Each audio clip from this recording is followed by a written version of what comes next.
Assalamualaikum warahmatullahi wabarakatuh. Perkenalkan, nama saya Kalana Hera dengan NIM 2403113714. Pada kali ini saya akan membuat tutorial cara untuk meremote dari komputer satu ke komputer kedua. Baik, di sini pertama kita diperintahkan untuk mencari teman dan bentuk kelompok 2 orang. Di sini saya bersama Naswa Shivanovinta.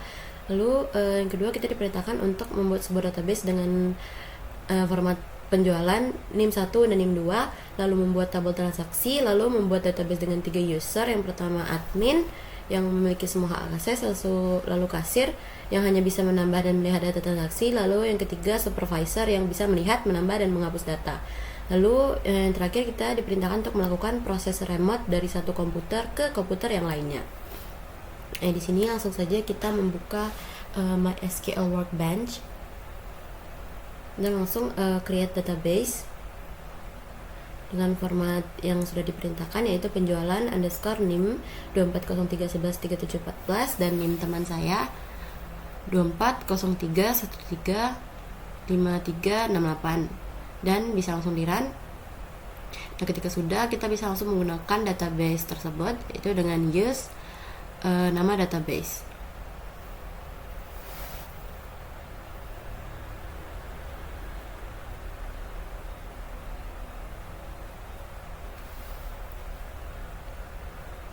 Nah, lalu jika sudah, kita bisa langsung membuat tabel transaksi yang diperintah kedua dengan create tabel transaksi, lalu masukkan ID transaksi varchar dengan panjang 20,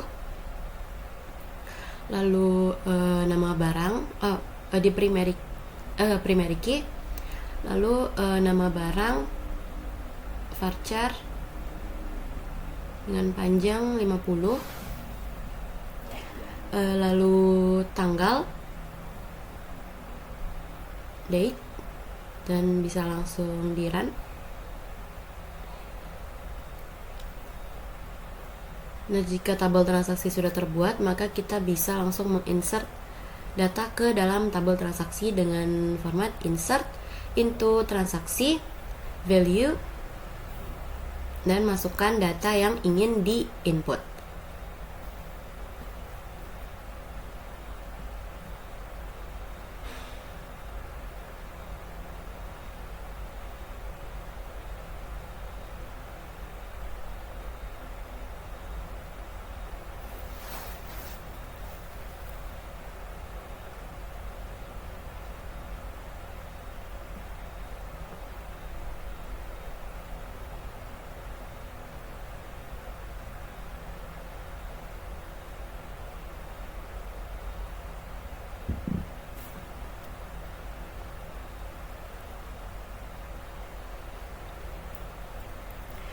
Lalu jika sudah, kita masuk bisa langsung di run.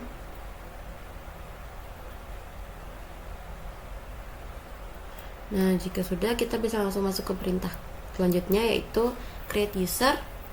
Yang pertama yaitu admin add persen. Kenapa persen? Di sini kenapa kita menggunakan persen? Agar IP lain itu bisa mengakses remote kita. Lalu identified by 00 ini, 00 di sini merupakan password. Lalu grant all karena fungsinya untuk memberikan akses kemana saja. Privilege on penjualan NIM 1 dan NIM 2. Titik bintang itu ditujukan ke user admin add persen.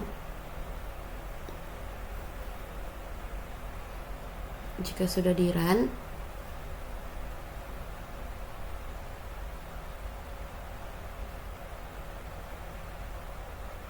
maka kita langsung bisa create user selanjutnya, yaitu user kasir dengan format yang sama, yaitu create user kasir add persen identified by, masukkan password yang di sini saya menggunakan password yang sama, yaitu 0000.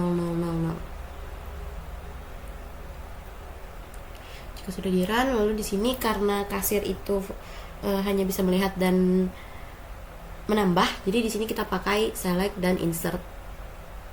Pada database penjualan, titik bintang ditujukan ke user kasir add persen titik koma. Lalu user yang terakhir, create user supervisor add persen identified by password.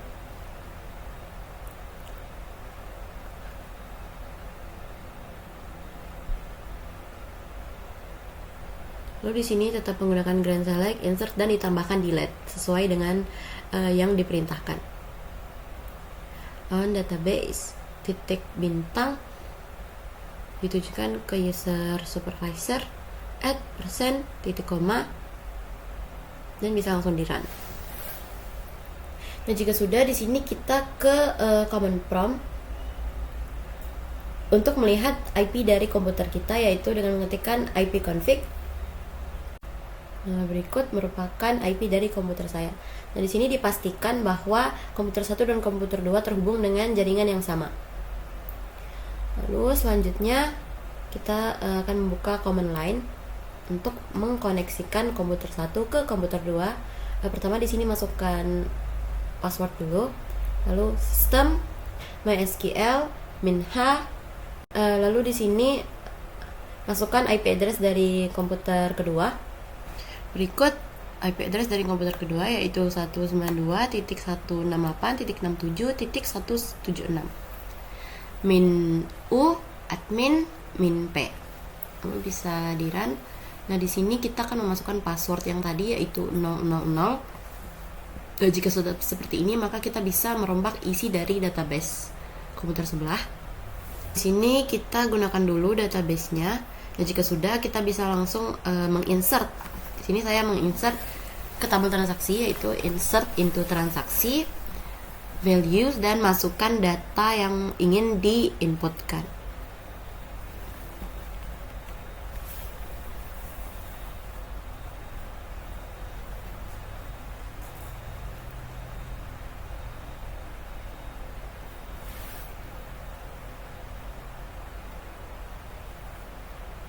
Nah jika sudah, bisa langsung di run.